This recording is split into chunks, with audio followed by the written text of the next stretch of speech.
Head back to the voicemail of Truth and Reason. This one with a potential trade idea.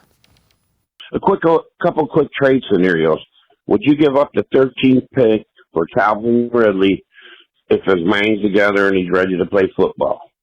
Number two, you said Seattle needs a center. Is there any way we could package J.C. Treader and a couple third-round picks and probably DK Metcalf from them? And then our wide receiver group set. Number three is they need to work Baker out of shotgun. 3 wide, a tight end, and a running back. He'd tear the league up. Thank you, Dave, for listening. Appreciate you.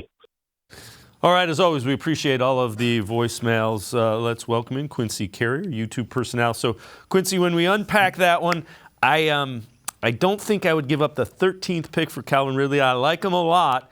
I think you can probably get him for a second, maybe even a third-round pick. I'd be all in for trying to get DK Metcalf away from the Seahawks. You're probably going to have to give up a first-round pick plus for him, and I'm all on board if you can find a way to get Baker Mayfield out of the shotgun. I think that plays to one of his strengths where he can see things develop in front of him. Your thoughts on those as we go through them? I just threw a lot at you for your first time here on Sports4CLE.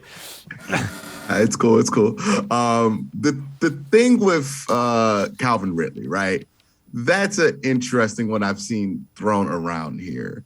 And the question I have for everybody who wants to trade for Calvin Ridley or give up like a massive amount of assets is, don't you think that at 13, you can get a wide receiver who can be at least the same caliber prospect as Calvin Ridley without having to worry about some of the other things that Calvin was dealing with during the season? I think that's more feasible. Look, it's very possible that a Treylon Burks or Drake London or a Garrett Wilson is available there at 13. There's just so many of those guys in this draft that's going to be available at that spot.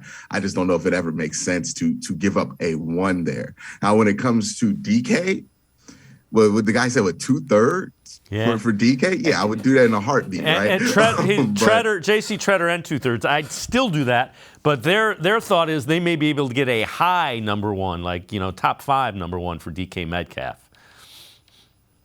And they will have Seattle will have an uphill battle trying to get a number 1 out of somebody for a wide receiver, because it's just, I don't think people are willing to give up that much for a position that ultimately is going to be reliant on how well you can block and throw the ball, right? Like, it's not just throw the ball to DK and make it happen. You have to have other things around him. I mean, the Seahawks 2021 season kind of proved that, because they had DK, they had Russ, no offensive line, did not make the playoffs. So that's still kind of a roadblock there. Again, it kind of falls into, where are you with Baker Mayfield on that whole argument, right? Do you think Baker just needs weapons and that will solve some of the issues? Do you think he needs a scheme adjustment and that will solve the issues? Or do you think his issues are deeper than that really determines how hard you can go at wide receiver? Yeah, no, I would agree. I'm curious though. He did have success in college. That was predominantly shotgun in that spread. So I get the question, and I think that does play to his strength. So let's see if there's a way that you can kind of merge Kevin Stefanski and things that play to his strength. All right, we're going to run through.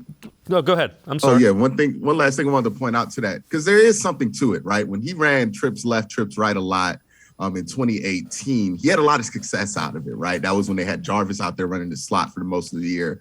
And that Baltimore game is really where they used it week 17 of 2018, and he played well in that game. He threw like a bunch of interceptions, but that just was what he did in his rookie year. But he did play well. It's just, with Baker, the question is how often you want to throw the ball, knowing that, throughout 3 years, man has had a lot of turnovers. So he's going to turn the ball over if he's in position to do it.